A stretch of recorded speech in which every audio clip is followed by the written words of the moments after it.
Welcome to the Politics and Media programme. The government has decided that it will strip British citizenship from people who are suspects in terrorist cases. The Home Secretary Theresa May has already issued 16 such orders since 2010. This allows suspects to be blocked from entering the UK, and some have suddenly found themselves unable to return from holiday abroad. It also makes it easier for them to be designated as enemy combatants and to be targeted for assassination in special forces operations or by drone attacks.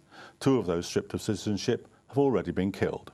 So is such a move, which has potentially lethal consequences, justified by security considerations? I'm joined in the studio by Margaret Gilmore, Senior Research Fellow for Homeland Security at the Royal United Services Institute, by Chris Woods from the Bureau of Investigative Journalism, and human rights lawyer Sagir Hussain. Welcome to the programme.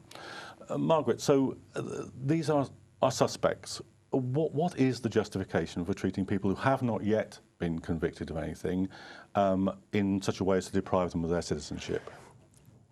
It's a real problem, but these aren't just ordinary suspects who've been arrested. These generally are people who've been under a control order or something like that, who the intelligence agencies believe they have pretty strong evidence against, but who, for a variety of reasons, maybe they don't want to compromise some of their sources, don't bring them through the courts. Now, I do have a problem with that. I think they do need to be brought through the courts.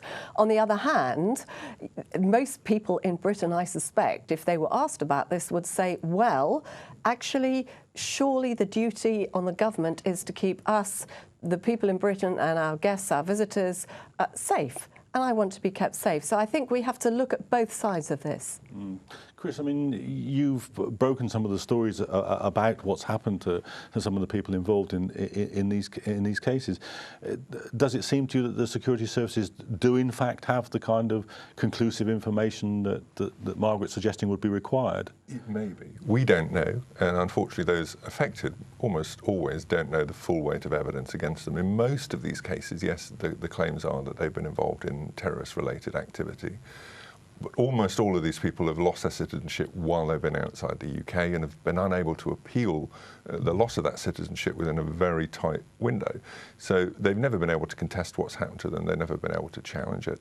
And just to pick up on something Margaret said, when Margaret was saying about defending we the British people, very worrying recent trend has been that 5 of those who've been stripped by the present government were born in Britain.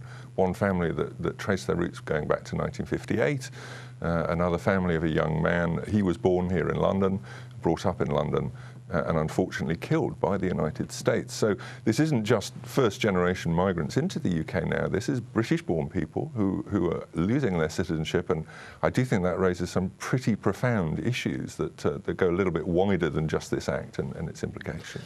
Isn't there something that Chris is pointing to that's fundamentally a problem here, in the sense that if there is a terrorist suspect that comes from one part of the British population, they will be treated in one way. They can't realistically have their citizenship taken from them. If there's a terrorist suspect that comes from another part of the British population, even though they may be equally British born here, they may find themselves subject to this particular form of kind of punishment, or whatever you want to call it. Well, it's all to do with the type of things that they are accused of. I do agree with you that we need we need to be seen to be upholding the law to the nth degree. We need to set an example, whether it's here, whether it's abroad. William Hague, speaking at RUSI a couple of weeks ago, made it quite clear that terrorism is not going to be defeated by military means, that they are going to have to work really hard at winning the hearts and minds of communities here and abroad where terrorists might choose to hide, at shoring up weak governments, maybe helping them make sure that their human rights record is good. But you can't do that if you don't abide by the highest international standards too, and that is a problem. And we've always had a problem with people on control orders who are suspected of doing something who are not brought through the courts.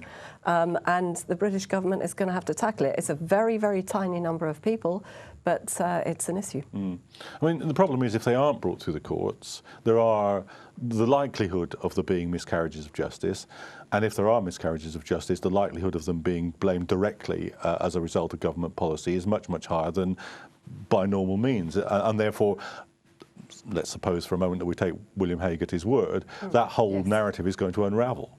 Yeah, I mean, it's a real issue with, as I say, with this small group of people. We do have to remember that there is a court process, but it's kept secret, so we don't know what the detail is. They do have a distinguished lawyer who is allowed in on whatever the secrets of the accusations are, and they are meant to be there to, put the side of the person who's been accused. So one has to assume there is some kind of evidence against them, but it's not strong enough, and I think it's a real shame that these people aren't brought through the courts. Just to jump in there, if they can get access to the courts, of course their special advocate in SIAC, which is the secret court system that hears these cases, isn't then allowed to talk with the lawyers or the individual affected. And if someone loses their citizenship and they're here in the UK, and that's in a very rare number of cases, almost all of them, the government has waited till people are outside the UK. If they're in the UK, they have 5 days from getting the paperwork to launching an appeal against the loss of their citizenship. There's very, very compressed timescales, making it almost impossible, even in the words of the SIAC judges, to gain access to the court process. So whatever the charges against these individuals, the process around this, the fact that this is on the Home Secretary's personal say-so, on the advice of the intelligence services, but without our understanding necessarily what that advice is, means that there's really no understanding of the processes involved. And for the families of those affected, most of whom are also British kids, British partners and so on, who are also cast out or it has to break the families apart, has implications far beyond the individuals affected. So I think there are some really unpleasant aspects to the way this is working out, and that's why quite a number of senior MPs are now saying that they think there should be an inquiry into whether the law is fit for purpose. And do I have this right, that, I mean, you're describing a case where people are in the UK, but there have been a number of cases where this has happened to people while they're on holiday. Almost every case, it's been while people have been outside the UK, and twice when people have been on holiday. So in these cases, there isn't even the sort of secret hearing element to it, is that correct? Well, there never is a secret hearing element. The process is that it's a summary event. You're immediately served with the order. There's no courts involved. There's no decision by any court or judge. The Home Secretary personally decides you are losing your citizenship and your passport is cancelled. And then after the act, you have an opportunity to appeal if you can. But almost all of the cases we've examined, they haven't been able to appeal. Either they can't get back into the UK, they can't instruct their lawyers, or they simply can't get access to the system. I mean, it's pretty hard not to read this as a kind of process of summary justice by the government, isn't it? It's, I mean, there's almost no kind, no kind of redress. Yeah. No, I mean, I do think that they've got to look at the legal side of this, as I say, because it's not doing any good at all. It's not winning the hearts and minds of communities. It will probably have the opposite effect. It's breeding suspicion at a time when really we need to separate out those who are supporting terrorist events, who are threatening my safety and your safety and everyone else's safety in the UK, from a legal process, and we have got to be absolutely at the top of the tree when it comes to abiding by the international law. So do you think the government is going to come under sufficient pressure here to seriously amend this process? Because the more you look at it, the further it looks from the kind of model that you're suggesting. Chris? I think the point where they may be most vulnerable is this question of a possible link between removal of British citizenship, often for people born now in the UK, and subsequent acts by foreign governments on our ex-nationals. So both killing, and also in one case we've had a young man who was extraordinarily rendered from Djibouti to New York very shortly after the Home Secretary removed his citizenship. I think this area is going to be very troubling for people, whether there's any complicity between British and American intelligence agencies. We have seen that before, obviously recently with Libya, and I wonder whether that will be a point of vulnerability for the government. I think when these things happen in secret, when they're away from the light, is when they're most problematic. And I think the more attention we bring to this, the better, frankly. Well, let me just bring in Sagir Hussain, who's joined us. I mean, one of your clients is caught up in this process. Would you like to tell us a little bit about that case? Yes, unfortunately, there's a number of people we know who've been caught up in this. And if I may just quickly take on what Chris just said, the issue of where the government is vulnerable to be seriously criticised. I mean, if we look at it deeply, almost saying that certain people's citizenship is never the same as certain other people's. And those certain people tend to be people who are immigration origin. And before we had this situation where once you have British passport citizenship, you're an equal citizen. That takes away that sort of principle. So that's one of the biggest concerns. I wonder whether people at Parliament has really scrutinised what legislation they've passed, and they've been known in the past not to scrutinise fully. And I just wonder, this is one of those legislation where the full impact has been seen through. And I hope that the debate that's been generated by Chris's article will get people to look at that again. As far as my clients are concerned, and there's one in particular we talked about, Chris mentioned the one about being renditioned from Djibouti to New York. Mehdi Hashi, a well-known young lad, care worker from Camden. As I said, bizarrely, he's been threatened a few years ago. Say, look, if you don't give us some information on your friends you hang around with, there'll be consequences. A few years later, there are consequences where his citizenship is withdrawn while he's abroad, and he has no chance whatsoever to actually to appeal that decision or really give proper instructions to us in order to take forward that appeal before SIAC. And it's that kind of disingenuous lack of process that's built into the system that is very suspicious, and it shows almost like the arbitrary use, power, political, grandstanding by a populist Home Secretary, where people from a different ethnic background, different religious background, are very vulnerable. I mean, in two of these cases, there have been approaches by the security services to the individuals concerned, which have been turned down, and then their citizenship has been withdrawn. And in one of their cases, I believe, then they become the victim of a drone attack, killed in a drone attack. Now, by any stretch of the imagination, this series of events doesn't look good. It looks, or it could be construed, they're approached by the security services, they refuse to cooperate with the security services, and as a consequence this happens, which is what you're suggesting also in the case of Mehdi Hashi. Now, some light needs to be shed here, which isn't being shed, surely, and claims of, this is all, for our security, is beginning to look a bit thin. Certainly, the way it's being done is not. I don't think it's going to work because of this need to. I keep using this phrase, win hearts and minds. But there are so many questions unanswered on both sides. So, I would ask you: by withdrawing that citizenship, do they have dual citizenship? Are they left stateless? That's one. If they're in an area where there is conflict, why are they there? And I think those questions should be asked as well, because there is a security element to all this. I want to be kept safe. So I think we need to be even-handed about the way we look at it. No, I don't think it's fair. No, I don't think anybody should have their citizenship taken away without going through a due process and the right to appeal. But what you're applying is this isn't about security, this is about racism. Well, this is where you look at the people who've been affected by it, impacted by it, and particularly over the last 10 years, you have to jump to the conclusion, unfortunately, that this is linked with the immigration debate. A lot of it is linked with the immigration debate where certain citizens, people who have been given certain sort of rights in this country, do not deserve that right, and therefore those rights should be taken away. And I believe that there's two main defences to the whole thing here, points appeals. One is statelessness, and the other one is you're not an extremist. Now, statelessness can never apply to somebody who's born in Newcastle, lived here all their life, their grandparents lived here.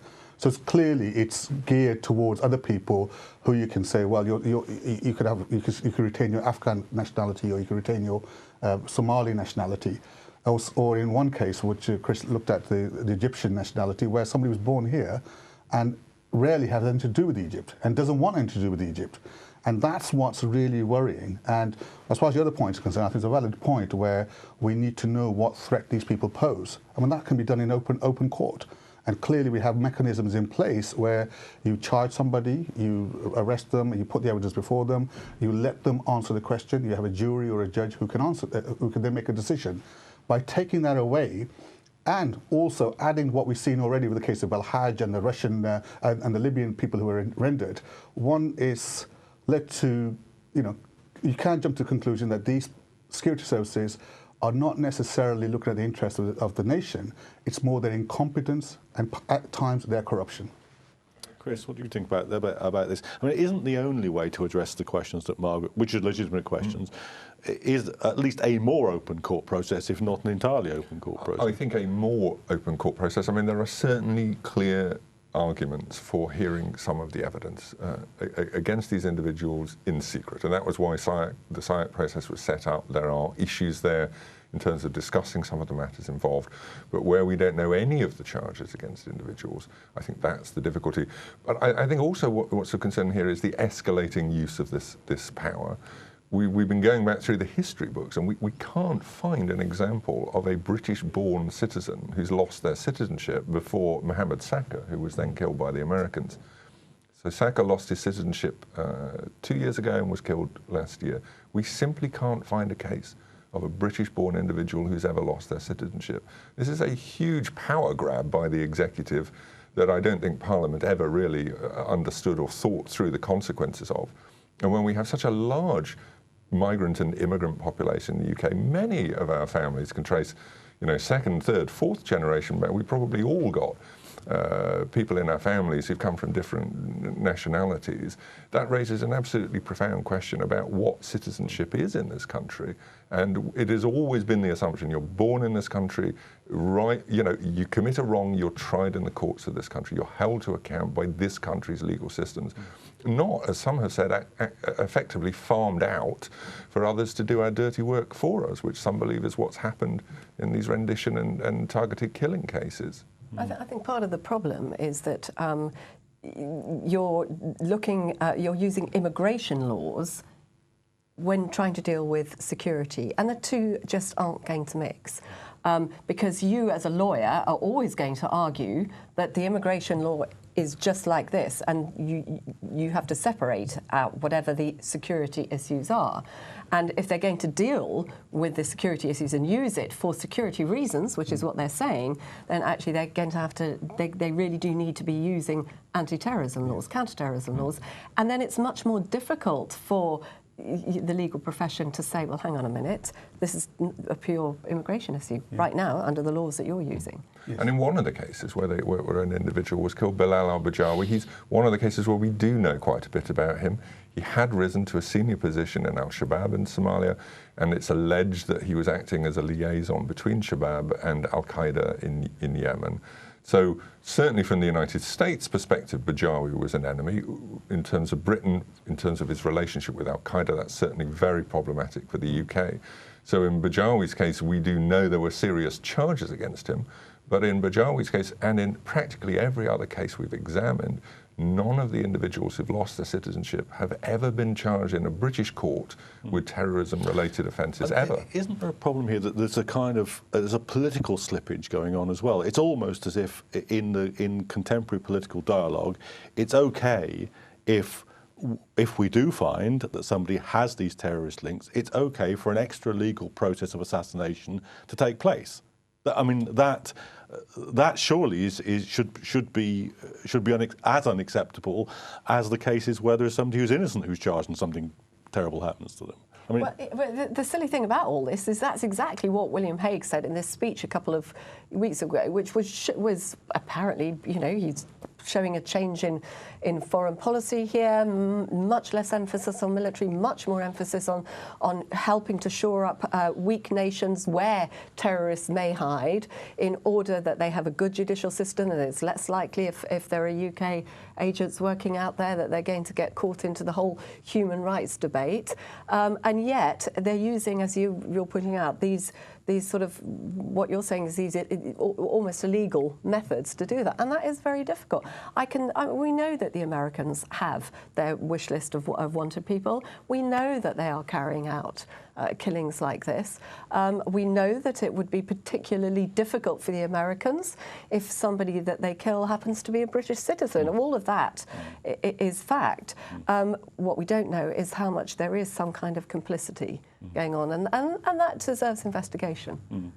I mean, one of the things, I suppose, Hague made this speech, but since then we have had a military deployment in Mali, and he is now opening up the possibility of arms being sent to the Syrian rebels. So it isn't quite that the government is speaking with a single voice even on this matter, would you say, Chris? Well, I think Mali is one of those conflicts that we really have to watch. I think that the potential for chaos and anarchy across Northern Africa at the moment is pretty severe. And the Americans very happy to be deploying drones from Niger at the moment, and this response to terrorism is always counter-terrorism, never negotiation. I think we're past this phase of the war where it's boots on the ground now, and so the option we have from the Americans is special forces and drone strikes. Unfortunately, that's covert activity. It means it's not scrutinized, and it puts the United States very heavily at odds with the European Union, which has a very strong position, including Britain, against targeted killings. In the UK, it is illegal to kill someone in this way. And if British citizens if it's a sort of the equivalent of a nod and a wink saying he's no longer one of our guys, you can have him now, I do think that needs to be addressed. That's a very serious situation.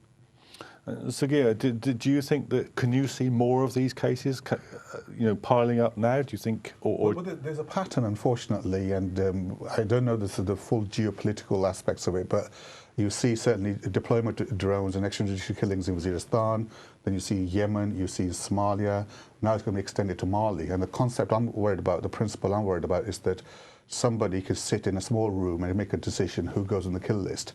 And so the process that's involved. And obviously we know the American citizens have been killed. Okay. I'm going to have to stop you there, I'm afraid, because we've just run out of time. It's a fascinating discussion. I'm sure we'll be returning to the subject in the future. And my thanks to the studio guests. Do join us for the second part of the Politics and Media programme.